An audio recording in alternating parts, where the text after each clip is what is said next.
Okay, so it's important then that you know where the previously decided case, the precedent, was decided. Was it in a court at the same level as you?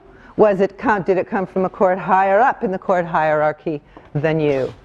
So here's the hierarchy of the court system in England and Wales. Now let's start at the bottom.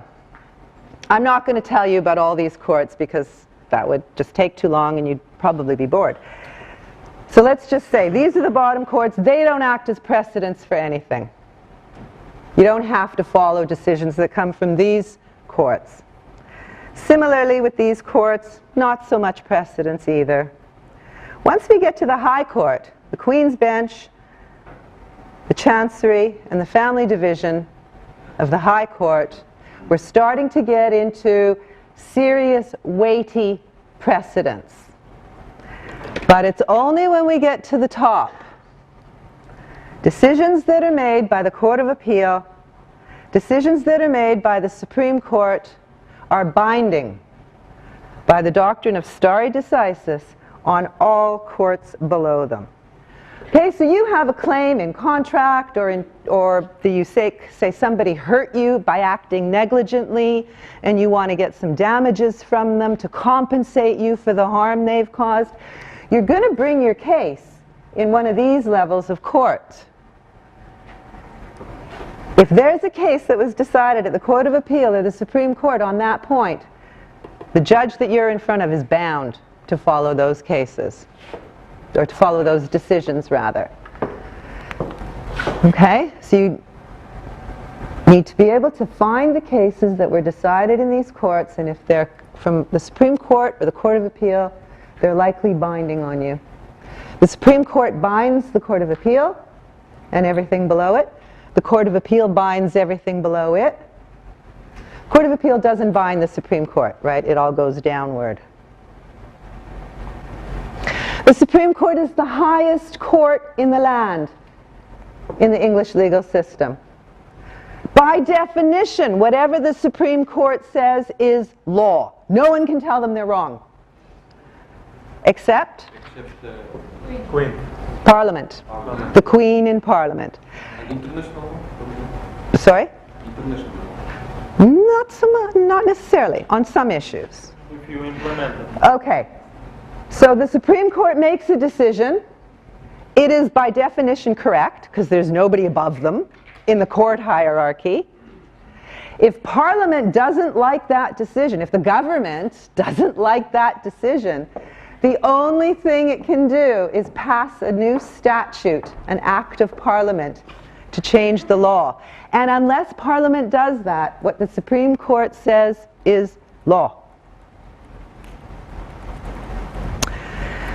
Now some of the comments here in the middle, notice that there might be a court or two missing from my court hierarchy in the English legal system, or my court hierarchy about decisions that could be made. Anybody have an idea what courts aren't on that chart that might be important?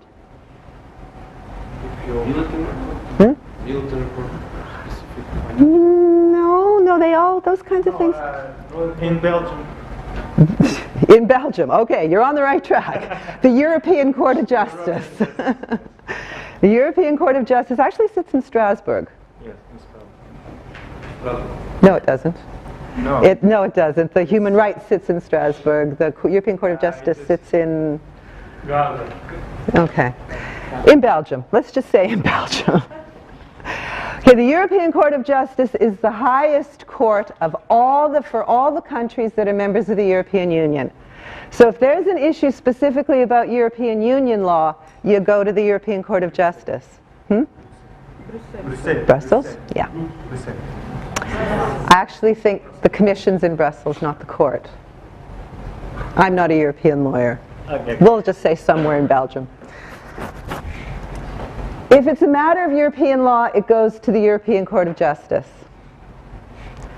But not everything's a matter of European law. I mean, if there's a fisheries dispute or a dispute about one of the articles of the European Union, then it'll go to the European Court. If it's an article about English domestic law, it only goes to the Supreme Court, doesn't go to Europe. What about another court? Any other one that I'm missing there? The one that does sit in Strasbourg. The European Court of Human Rights. The European Court of Human Rights considers all cases that are brought by people who allege that the state has violated a fundamental human right. Those rights are enumerated in the European Convention on Human Rights, and all countries in the Council of Europe who have signed up to that convention can go to the European Court of Human Rights to have their human rights questions decided by human rights judges. The Council of Europe and the members who have signed up to the European Convention on Human Rights are not the EU, two completely separate bodies. Okay, so the EU deals with matters of European Union law. The European Court of Human Rights deals with human rights issues, two completely separate bodies. Other than that, there's the court system in England and Wales.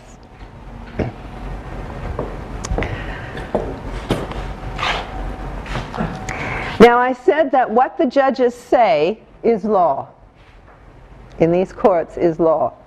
But there's another source of law as well.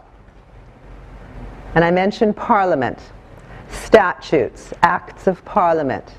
So Parliament sits in Westminster, the upper house and the lower house, and they debate and they decide when it's appropriate to pass a particular statute or act of Parliament. Parliament is supreme constitutionally in the UK. Whatever Parliament says is law is law. What if Parliament decides to pass a law that violates human rights? What if Parliament decides to pass a law that says it's completely okay to imprison somebody without charging them for an indefinite period of time, not telling them why they're imprisoned and not letting anybody see them? Well, you may or may not know that that violates several sections of the European Convention on Human Rights. So in theory, that is a violation of human rights law. Can Parliament do that? Can Parliament pass any statute it wants, whether or not it violates human rights? Whether or not it violates the European Convention on Human Rights? No. Because they already signed the convention. Ratified. Well, you would think they wouldn't be able to, because they've ratified and signed the convention, and they've actually said we are prepared to sign up to this body of human rights in this convention. But you know what? Parliament can pass whatever law it wants. The doctrine of sovereignty of Parliament in the UK says Parliament can pass whatever laws it wants, even if they violate human rights.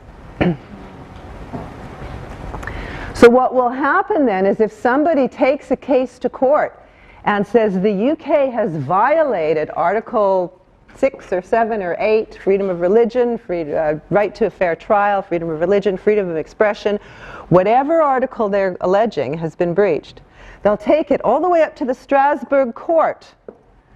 And the Strasbourg court will say, yes, UK, you have violated Article whatever of the European Convention on Human Rights. Then what?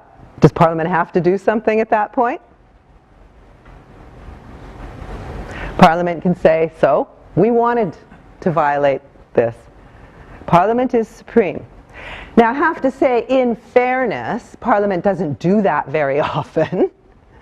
And that if the Strasbourg court does tell the UK Parliament that they've passed a statute that violates human rights, usually they will change the statute, because no government, democratically elected government, wants to be seen to be violating human rights. So they will usually change the law to make it compliant with the Convention on Human Rights.